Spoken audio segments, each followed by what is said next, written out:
ননদ ভাবির ফুচকা খেয়ে মন ভরে না, আর বাসায় চলতেছিল পিঠার আয়োজন, পাটিসাপটার ভাপা পিঠা। হ্যালো এভরিওয়ান, আসসালামু আলাইকুম। আশা করি সব ভালো আছেন। আলহামদুলিল্লাহ আমরাও ভালো আছি।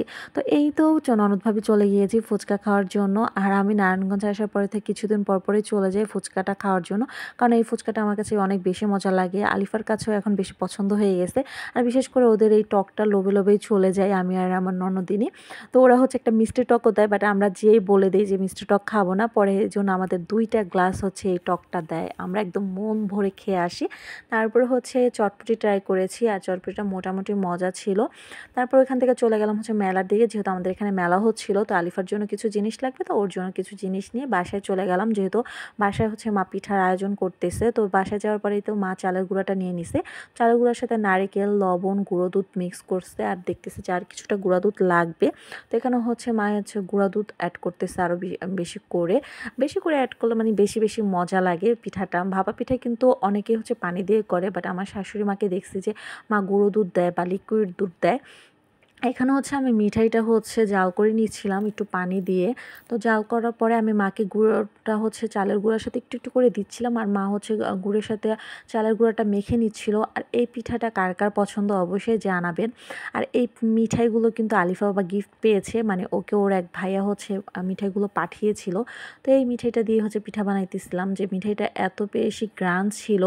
তারপর হচ্ছে অনেক ইয়ার্স পরে, মানে আমার মনে নাই সঠিক কত বছর পরে আমি পিঠাটা খেয়েছি, কারণ কিছুদিন ধরে বলতেছিলাম মাকে যে পিঠা খাবো, তো এই পিঠাটাই খেতে চেয়েছি। তো মাও বানিয়ে ফেললো।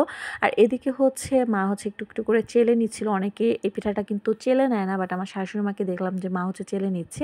তো এইভাবে করে সবগুলো চেলে নেওয়ার পরে আমি আবার এদিকে হচ্ছে ভাপা পিঠাটা যেই হাঁড়িতে বানাবো ওই হাঁড়িটা বসিয়ে দিলাম গরম পানি, গরম পানিটা যেন ফুটে যায়। তারপর পানিটা ফুটে যাওয়ার পরে আমি হচ্ছে এখানে মা বানিয়ে ফেললো সব, 2টা বাটি নিয়ে নিচ্ছে, 2টা বাটিতে হচ্ছে পিঠাটা যেভাবে বানায় সেভাবে হচ্ছে দিয়ে দিল।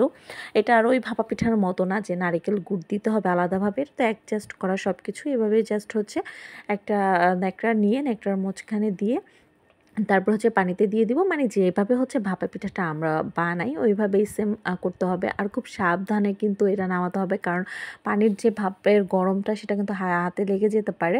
তো এই তো একটা একটা করে আমার হচ্ছে পিঠা বানানো হয়ে গেছে, আর কেমন হয়েছে অবশ্যই জানাবেন। তারপর হচ্ছে আমি এখন পাটিসাপটা পিঠাটাও বানিয়ে ফেলবো, আর পাটিসাপটা পিঠাটা হচ্ছে পুরো রেসিপিটা দিতে পারি নাই কা, আর হচ্ছে নেক্সট আরেকবার বানাবো তখন হচ্ছে পুরো রেসিপিটা দিয়ে দিব। তো এদিকে হচ্ছে মা হচ্ছে চালের গুঁড়া, মিঠাই, দুধ, মানে এগুলো দিয়ে একটা লিকুইড ব্যাটার করে নিয়েছে, আর এখানে হচ্ছে খিসাটাও করে নিয়েছিল।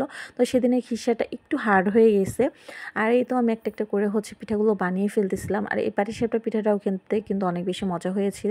তো এই তো একটা একটা করে বানিয়ে দিচ্ছি। আর পাটিসাপটা পিঠার কিন্তু প্রথম অনেকের কাছে হয় এরকম, মানে আমি প্রথম প্রথম পিঠা বানাতে গেলে হচ্ছে কিছু পাটিসাপটা পিঠা হচ্ছে নষ্ট হয়ে যায়, তারপর হচ্ছে সুন্দর সুন্দর হয় পিঠাগুলো। তো এই তো পিঠাগুলো বানানো হয়ে গেছে সবগুলো, আর কেমন হয়েছে ভিডিওটা অবশ্যই জানাবেন, আর লাইক দিয়ে পাশে থাকবেন।